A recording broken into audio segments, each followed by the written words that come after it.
Hey everybody, sorry we're a little bit late. Had a few little technical difficulties out here in rainy West Petaluma. So I'm very excited to be here today, and I'm excited that the weather just went from absolutely gorgeous to even more gorgeous. There's actually precipitation falling out of the sky.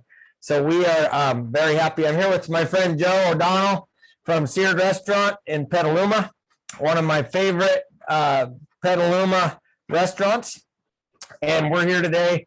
We're going to answer questions from you all about how to grill some different cuts, and we're going to have a little bit of fun and make sure that you get to know both of us a little bit better, and we can answer any of your questions. We'll go back to Joe and his background and tell us a little bit about your restaurant in Petaluma. So yeah, Seared Seafood. We've been open for 7 years. My family's had a restaurant in Petaluma for 30 plus years. We decided to change where we're going. We bought Graziano's that was also there for about 30 plus years, and we've kind of went to focus on doing local beef, sourced seafood, and Loren and Stemple Creek was one of our first options to go with there. Obviously, they have been groundbreakers in this local area with that. So that's kind of where we're focused with. Awesome. So what we're going to do today is we're going to cook a couple of my favorite cuts. And Joe and I were talking about this earlier. He likes to cook unique cuts that aren't necessarily the thing that everybody cooks on their dinner table. But we get questions a lot of times about the different kind of cuts and how to cook them. And two of the cuts that we get questions about a lot are the skirt. Joe's showing what the, I'm just making sure we're zooming in on this. The skirt steak here, which is actually if you cut it the wrong way, is a very tough cut, but cut it and cook it the way we are today is going to be delicious and actually really tender. And then these are the Korean style short ribs, the most underrated cut on the whole animal. The short rib is absolutely delicious, and we're going to play around with that today and show how Joe really likes to cook it. So while we're cooking and talking, we're also going to ask a few questions that come in. And I have some of the cards that came in previously.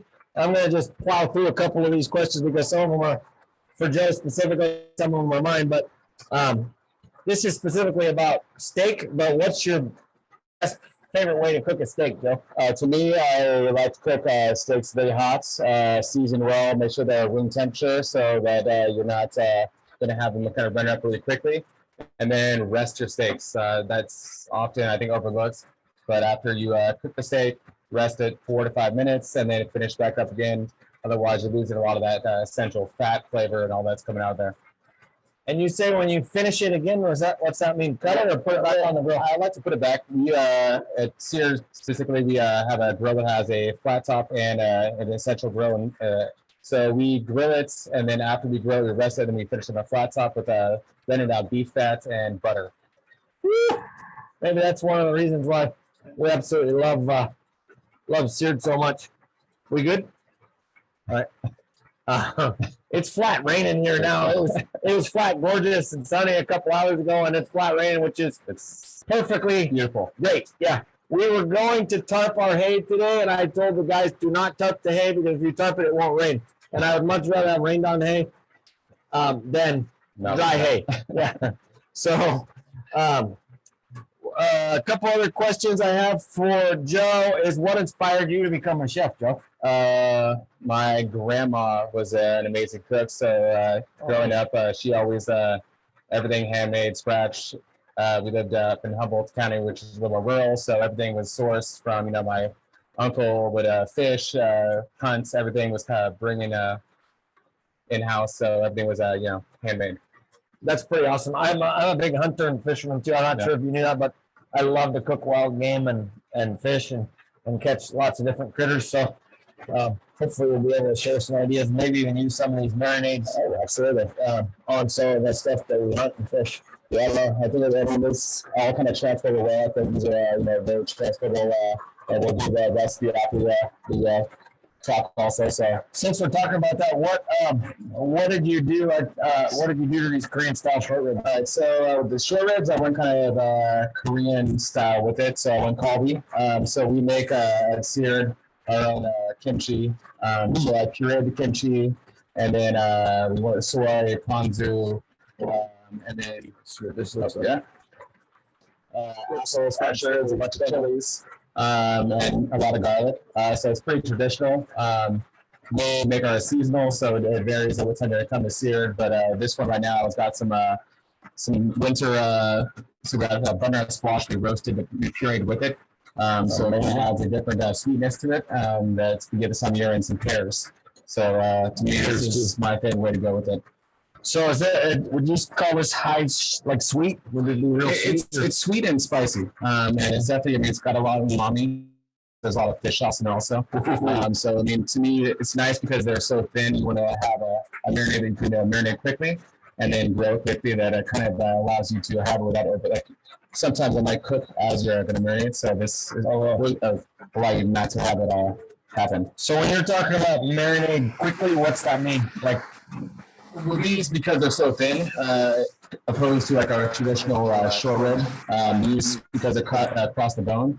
Obviously, you want to make sure that they have the full flavor, but you don't want them to over season because at that point, sometimes I feel like you'll get them that once they're grilled, you only taste the marinade. Okay, go back. It quit raining, so maybe that's a good sign, or maybe that's a bad sign, but. Joe and I are actually going to start cooking now, but before we start cooking, I wanted to, especially because of all the technical difficulties, I wanted to just have a little, share a little of one of my favorite wines with Joe. Have a little toast before we cook. And this is not a commercial for Chateau Montelena, but it's one of our favorite wines. We do a lot of partnerships with Chateau Montelena, so. Cheers, Joe. Thanks for coming out tonight. Delicious. So we're going to go ahead. We have the grill over here at 600. Perfect. Yeah. Is that hot enough for you, Joe? You want the, I said, nice thin cuts. So you want to make sure you cook these really quickly and hot. Otherwise, you're going to overcook them. And that's the last thing you want to do with a thin cut of meat like this. Okay, cool. So we're just going to fire this baby up. How many minutes do you think we're going to cook these? I'm thinking a couple minutes on each side, but that's about it. I mean, it doesn't require a whole lot. To me, I like mine mid-rare. So something that I've noticed cooking Korean ribs over the years is mid-rare is the best, but you can't really screw them up. If you screw them up, that caramelizes that fat and it's just super delicious. Yeah, just don't mess with them. If you overturning and all the other things that happen, just let the steak actually cook. To me, the over spinning, all the stuff that happens, sometimes you are manipulating that and you're losing that chance to actually get that good sear, which is we're going to get a lot of that nice caramelization that you really want to get, especially with these kind of steaks that are much thinner than a ribeye or a filet mignon or whatever the other steak you might decide to use. So that would be the skirt, which is similar to this. It has grain going this way, so you have to cut it against the grain. Otherwise, it'll be tough, right, Joe? Correct. You can tell me about all those details when we get ready to. Yeah, the muscle of these steaks in particular, because of where they're located in the cow, is going to be a little tougher, which is sometimes frowned upon if you're looking at someone at these points where they want to eat a fillet or these steaks that I said they don't have that fat content, they don't have the muscle. But to me, those are my favorite kind of steaks to eat. Mm-hmm. They just have more character, right, which is nice. Okay, and cool. Yeah, good, cool. And then you can flip those bad boys whenever you want, but I wanted to ask you first another question that came in before. But what's in like your house? What's a quick go-to meal for you in your house? It doesn't have to be beef related. Just to me, my wife's Hawaiian, so something I never would have done traditionally, but she loves linguiça, rice and eggs. So, you know, Really? yeah. It never made sense. It's breakfast, dinner, whatever it wants to be, but it's a easy go-to. We always have rice around the house. So either I'll fry it or, you know, or we just steam it. But yeah, it's my. Is that like a basmati or a medium grain rice? I usually go jasmine. Oh, jasmine. But yeah, the basmati also works. A lot of furikake, a lot of, you know, sesame. Ooh, Definitely that's Ooh. my son, that's his favorite meal also. So nice. to me, it's a good option. I'm going to ask you another question about that. And that's what, like in your kitchen, you know, everybody's pantry looks a little different. Oh yeah, we Sorry. want to flip those Sure, bad yeah. boys. Don't mess them up. Yeah. Woohoo. So in my kitchen, In your kitchen, like everybody always has a go-to, you know, certain go-to things in their pantry items. Is there anything special that you have in your pantry that like most people might not have that you would use in your own kitchen? for me, this is the hugest. It's Maldon sea salt, really flaky when you're finishing anything. Everything I like when I'm doing seafood, steak, anything, I finish with a lot of sea salt. And then like roasted sesame seeds. Roasted sesame Yeah. seeds. So the difference in this salt versus this salt So is the kosher salt, it's just more fine. It's Uh-huh. also delicious, but this one is more like you don't want to cook this one. This is more of a salt you want to finish with. So Finishing yeah, with. once you're done with the dish, throw it on top there, and it's going to add a whole lot of depth to your dish at that point. That's interesting. Recently at home, I've been cooking a lot with just salt, like nothing else. And it's absolutely stunning you know, how you can taste the really good salt. You can taste the meat a lot better, it seems like. And you don't need a lot of the other things on certain cuts. But Well, to me, that's a huge thing that people I feel are not like. There's this idea of adding more ingredients or more items to something to make it better. If you use a really good quality product like your as beef, you don't need much salt, pepper. It's funny, you know. So if you're over seasoning at some point, you don't actually taste, you know, what you're actually eating it. So to me, we could have done salt and pepper for that, and it would have been perfect. we might do that Great, I might after do that right here. after. Yeah. Either way, yes. I mean, it looks great either way. But yeah, to me, over seasoning, over flavoring, over, you know, adding products to things, it doesn't add Okay. something that you need for an already good product. Nice. Now, so these cooked for maybe 5 minutes. Now, will you rest them or we just cut them and I mean, with these, take them out? I would gently rest, but I mean, for this, We're not in a don't big think we have hurry, to. so we can rest or we can not rest, but I mean, I'm what's just your curious. what's your thought on this? My thoughts on the Korean ribs is there's It's not you gonna don't be- have to it- rest it- them as it's much not- as yeah, a ribeye or a. it's not a mid rare. It's Exactly. not. Yeah, right. I mean, we can cut them right now. I mean, they look pretty good. So I'm I ready totally to. don't mind I'm doing it. ready to cut Yeah. one. Yeah. And then with the skirt steak, are we gonna do a little? I was thinking about a little taco kind of thing since I was going that carne asada idea there. So what I nice. have here is play it together for you. Oh yeah. I have a papaya salad, which is kind of a more Thai style, but we do that with crispy shallots, and I make a fish sauce vinaigrette. Ooh. So it's got fresh herbs, papaya, radicchio, and a little bit of chili. So a lot of the Asian type fusion type stuff that I eat these days has fish sauce in it. Fish sauce, yeah, it's the instead of salt in the most part in Southeast Asia or around there, they add that instead of salt. So they'll add salt's kind of the same idea as like a finishing thing, but in the most part, fish sauce is their seasoning. Oh, So I'm just gonna go for it. yeah, I'm gonna Lime. give it a try. Woo-hoo. That looks amazing. Bam. Yeah. Go Oh for it. yeah. That looks absolutely stunning. Yeah. So how do I do this without getting dirty? It's impossible. It's all right. But We'll do it. I mean, it's part of the business. It's we call Korean style short ribs the best kind of, like, why would you eat chicken wings if you can eat Korean style short ribs? I just like anything you eat with hands and you don't get Oh. frowned upon. Mm. One too. That's badass. Stunning. Great flavor. I can taste the lime. Chewy. Yeah. To me, the chewy, it's not everyone loves chewy, but to me, you taste more. You get the beef flavor a lot more when you're actually chewing something for a little longer.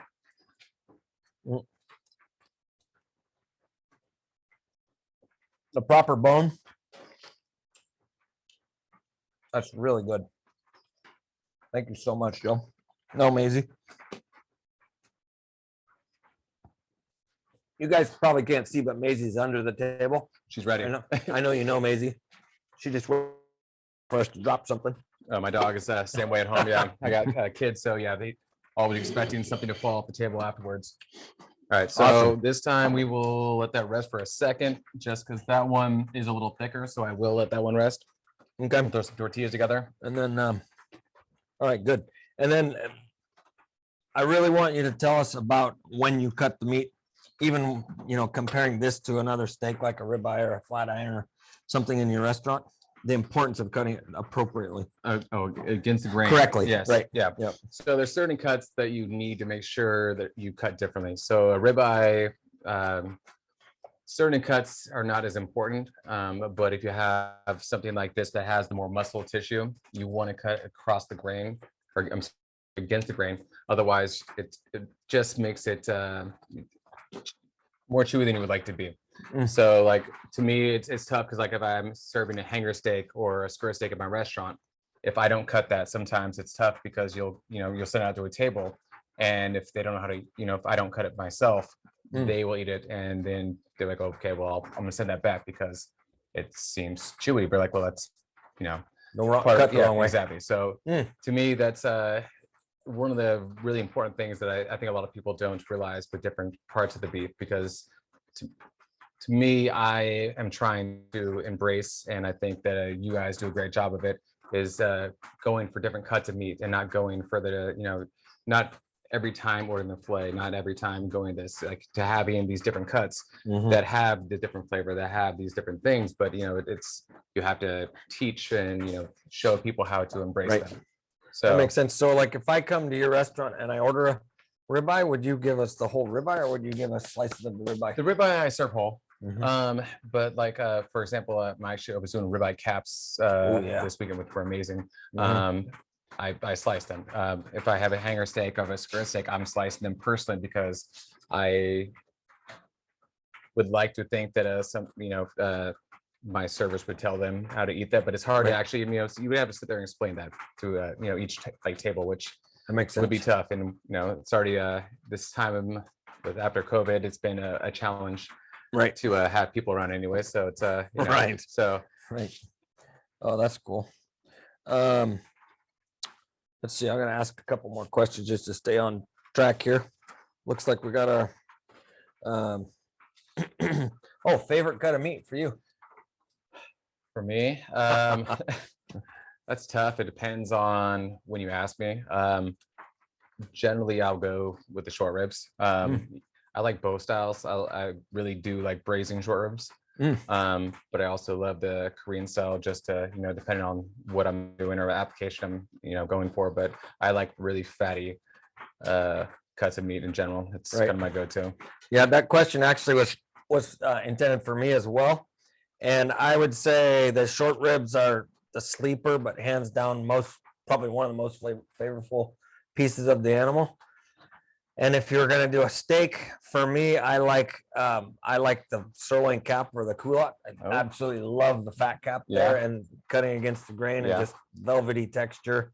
But I like what's in front of me usually. I mean, there's a lot of times I come to your restaurant and it's a burger. Just because it's so good and consistent. And then I like it all though. It's hard, yeah. I mean, to me, when you have so much beef around you all the time, like, I'm eating beef every day, I'm trying and tasting it. So it's like, it varies. If you ask me next week, it might be different. So or that day or that breed of animal, or if it's grass fed or grain finished, or exactly all these different, there's all these different things.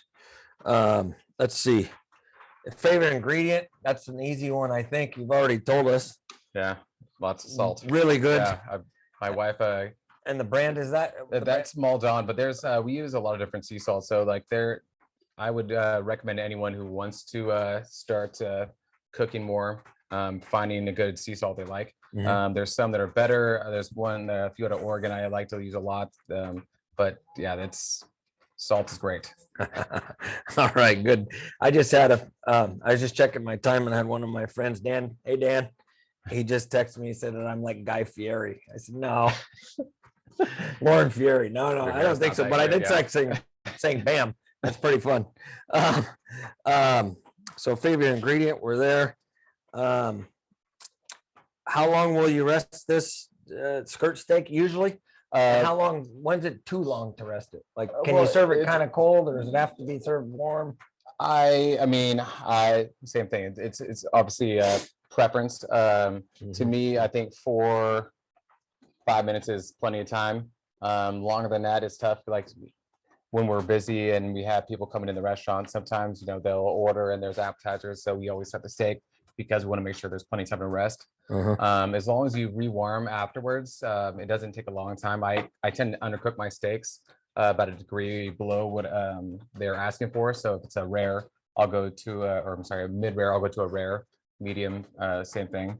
And then allows me the time to rewarm to the right temperature without overcooking because people tend to not be very happy when they have an expensive steak that is overcooked.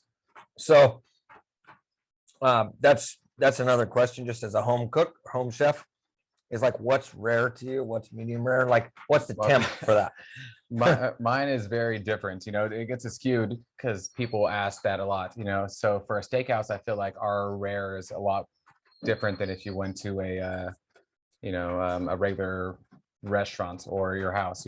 I like mine to be, if it's rare, like I want a rare, so it's going to be I go like it's 118 120 temperature wise, but it's everyone has their own palate for things, because I feel like that's a question a lot also is, how do you feel about like well done steaks or these things where it's like, well, if people want to eat a well done steak, that's fine. I can cook a steak overdone, like I don't mind doing that. But it's like, everyone has what they like. Right. Yeah. So I hear a lot of times about that, there's this old trick about using your palm, and to temp, not using a temperature gauge, just using a feeling. I've never used a temperature gauge. Never. I use it for prime rib actually when I cook prime rib. But as far as steak, it's about touch. Like, I mean, if you cook enough steaks, the filling, you kind of have an idea. And for me, actually, I just know how long it's been in the oven. So to me, if you touch it, it's and once it rests to it, it will kind of adjust. So it's hard that thing. I mean, I did try that for a while especially when I first got out of culinary school. That was one of my go-tos, but I found that it's not as effective as you would like to think. Okay, the other thing that I've heard before is, and you mentioned this today, which was kind of interesting for me to hear, is that you shouldn't flip the meat lots of times when you're cooking it. Is that true? Because I've heard you should flip it a lot. I've heard you should never flip it more than once. What's your opinion on that? I mean, personally, I don't think you should flip it a ton. I like the idea of allowing your steak to actually get some caramelization, get that, the marks on there. Because if I move that around a lot, it's not going to have that sear. It's not going to have that, that additional flavor that you get from that, that sear marks, and it also looks better on a plate and it looks nice. So, the pretty grill marks that you get from actually allowing it to do it adds a little sexiness to it. Yeah, that's awesome. I'm not a big marinade guy, and this marinade is stunning. I can't wait to try it for myself. You're going to share the recipe with us? Oh yeah, absolutely. So we can send it out to whoever participates, or we'll post it to our website. We'll do a special. I don't know how we're going to get it. I'm not the technical person, obviously. Well, hopefully it's not raining while we're sitting. It is raining again, and we haven't lost our connection, so that's awesome. Let's see, what else should we maybe ask a couple more questions? I think we have about 15 more minutes. I'm gonna throw some tortillas on while we're having these questions. Yeah, might as well try some tacos too. So, like, if you're at home and you don't have a grill you know, how do you feel about cooking on a cast iron?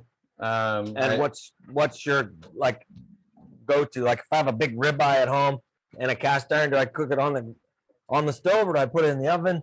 Cast iron is my favorite way to cook anything in general. Like I love grills, but I love my cast irons. Really? Speaking of my grandma that I mostly learned to cook from, I have her pans, so I use them for everything. Eggs, it doesn't really matter, but it adds to me a lot of depth. The flavor, you can get a better sear on a cast iron than most things. If you take care of them, they'll last forever. And yeah, that's my go-to. Do you have your grandma's pan? What's that? Yeah. Do you have your grandma? Oh, yeah. So she gave them. You never wash it, right?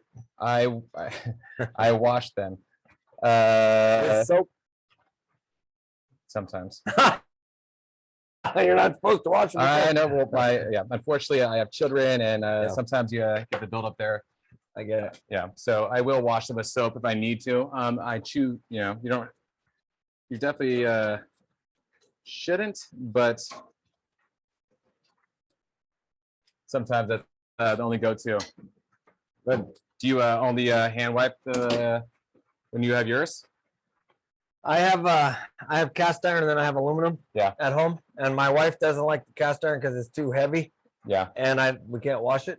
But I love the cast iron. I just like to leave it on the stovetop and then just wipe it out. Yeah. Occasionally we'll go underwater, put some water in it and boil it. And then see, my wife is not always a home cook, so sometimes they'll leave stuff in, there'll be stuff in, gotta wash a little bit. So I make some exceptions. Okay, that makes sense. Well, this is actually a great question that just came in.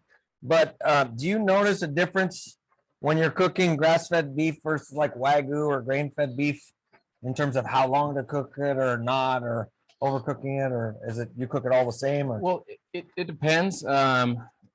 With Ura's grass-fed beef, I've had better luck because it has a better fat content.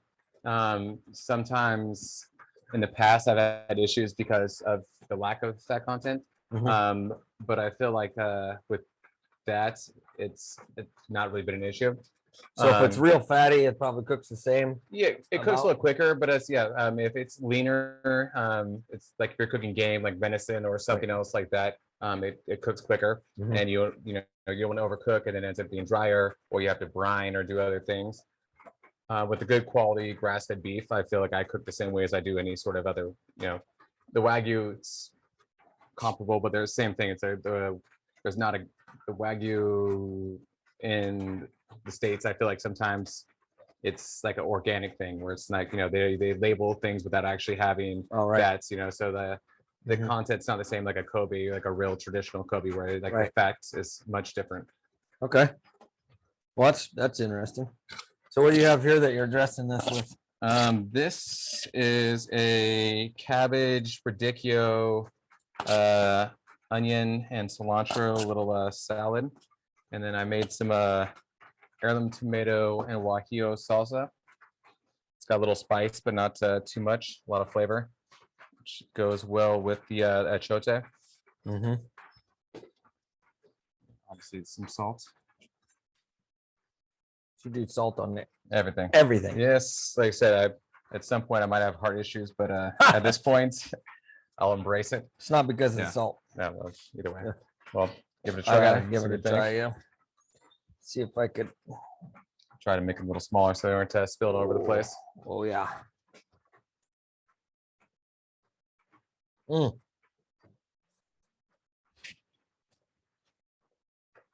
got a little kick there.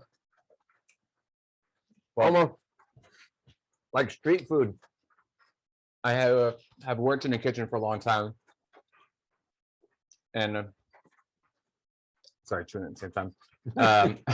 I have definitely been influenced heavily by a lot of my cooks, and they've definitely a lot of time are Latino. And I have a girl that works for me that's Oaxacan, and she helps make all the salsas I do for all these things, and she's amazing. But it's generally so spicy that it's hard to eat, but it's hard to stop eating at the same time because it's so spicy. But it's also got a lot of flavor. It's not just like an overly spiced kind of thing. So she helped me do this one today.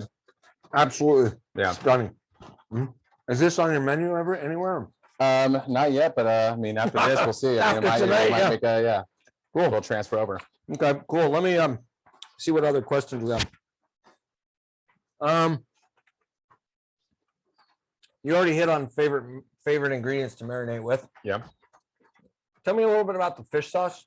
Like, how is there? Can you put too much fish sauce? Yes, 100%. It's all about balance, like anything else. I mean, I went on my honeymoon to Vietnam with my wife, and it terrified her because she'd never been to somewhere like that. And you go to a place like that, and you see how they, the balance of the sweet, salt, savory, it has to kind of meld together well. And it's nice to find that, but any sort of over salting or over fish saucing will definitely make something go from great to being pretty terrible pretty quickly. Okay. And then is there one brand of fish sauce you like? Red Boat. Red Boat is your favorite. Red Boat is my go-to. Okay, cool. I don't know if I have that in my pantry, but I'm gonna I throw it in there. definitely. Yes, they're great. They're a small source family. They do their own anchovies there. Oh, Really really? good stuff. But yeah. Sweet. So another question that we've been asked is not really regarding what we're doing here today, but about like pressure cooking at home or braising. Is there like a sweet spot on that?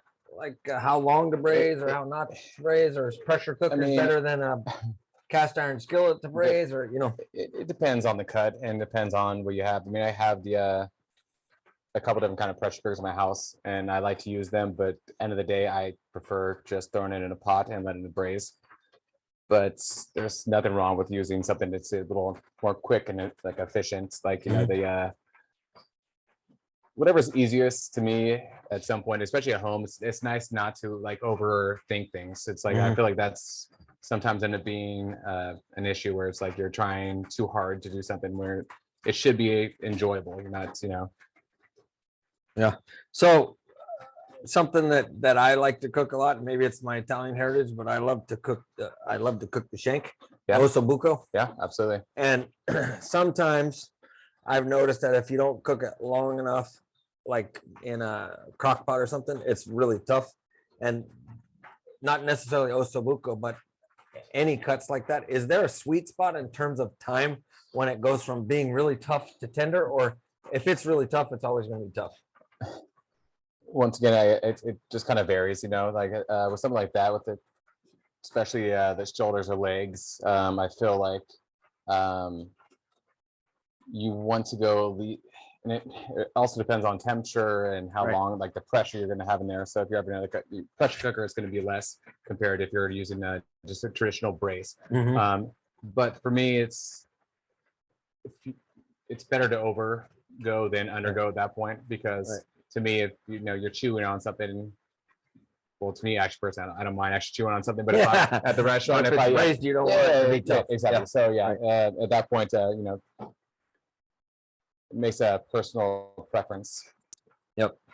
What I'm not sure if I have any other questions, but the last one that I have here on paper so far, unless if you guys are watching and you have questions, feel free to fire them in, and then our staff will get them to me.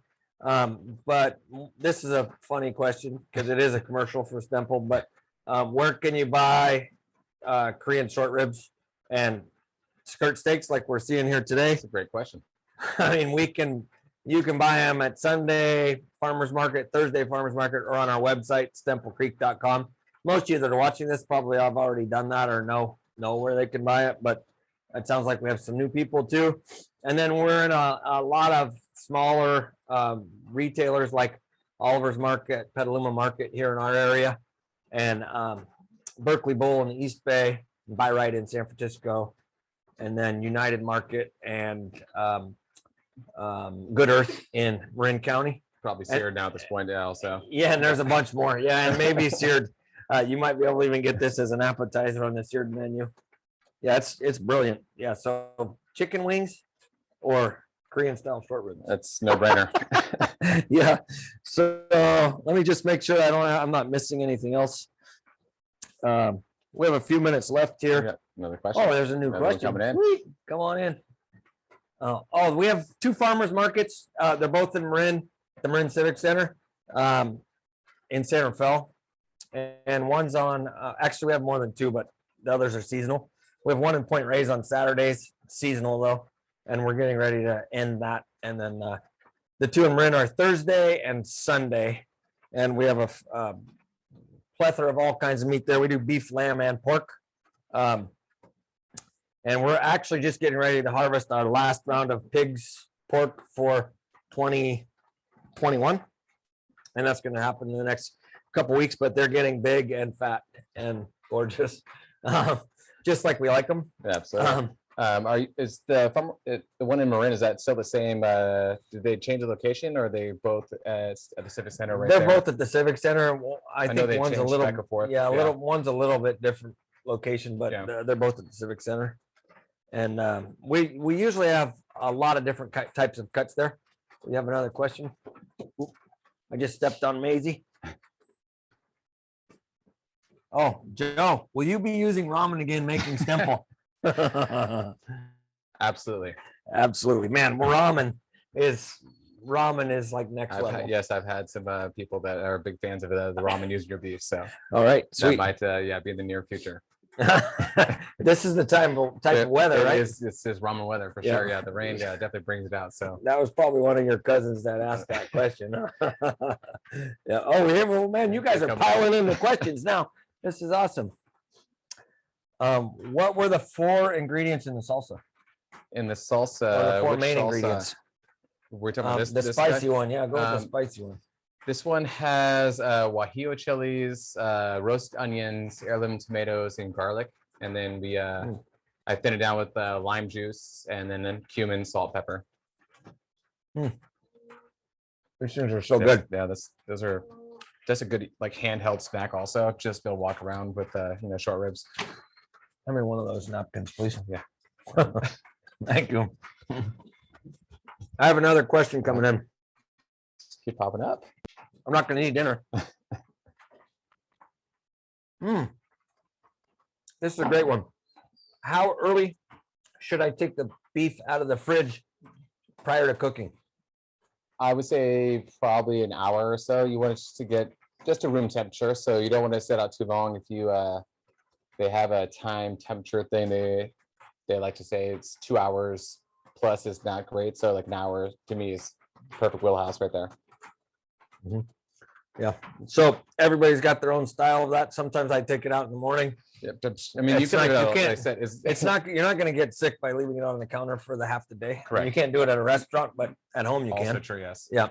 Oop, let's see here. This is a great one. How do you feel about suicide versus cast iron for these cuts? Sous vide, pardon me. Yeah. With these cuts, it's tough. I mean, just because they're so thin.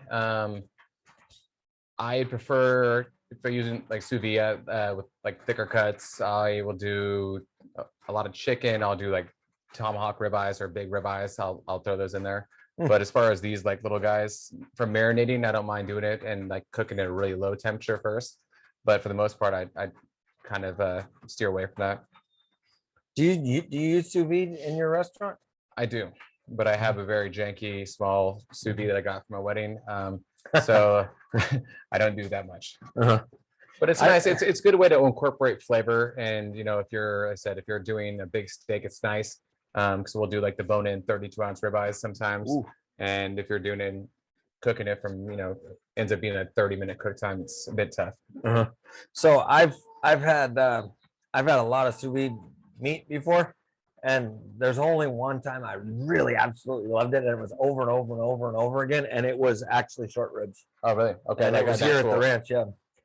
Like one of these guys or like a thicker one? No, like the short rib, like plate. Yeah. Yeah. See, I've done that. Just 24-hour short ribs. Yeah, it's amazing. Yeah. Yeah. I mean, and you also can keep it to a temperature where it ends up being still mid-rare and still falling apart. Exactly. Exactly. So really good questions that are coming in. Leftover meat recipes.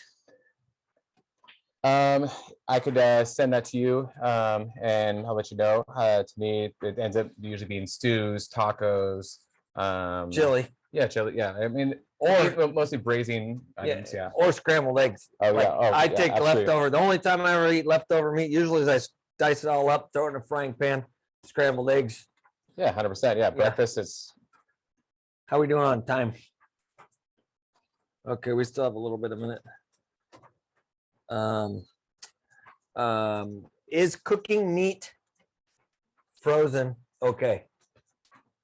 I don't think so.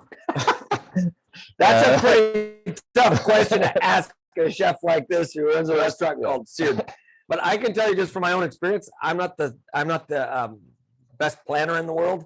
So there's been times that I threw frozen meat on the grill, and at the end of the day, you would have had a hard time telling me that it was frozen. But you can't cook it, blast it fast. You have to just cook it real slow to unthaw and then cook it. So it might take you 3 times as long to cook it. But it's better than no meat. I would say that. Agreed. Yeah. So cooking meat, frozen meat is not ideal, but You can do it. it's still going to be meat. Yeah. And if you use good salt, it's still going to taste good, probably. And then there's a specific question about the marinade. I will give you all the a recipe for the marinade. We'll post all that. We'll send that out to the people that are on this call. And I don't know if you guys can hear the cows in the background, but I think they're very, very happy that it's rained. And we're getting towards the end of our time. So I just wanted to put another plug in for Joe and say thank you so much for coming out. And let's have another little toast of this good wine. And I appreciate your friendship and your partnership. And if you're in Petaluma area and you want to try a really fantastic burger or steaks, or just stop in and have a cocktail, Joe's got it all going on downtown Petaluma. You generally will see me there, open kitchen. So I'm there most every day except this Sunday. So stop by and say hi. Awesome. And then keep praying for rain. Yeah. Cheers. Have a good one, everybody. What a day at Stemple Creek Ranch.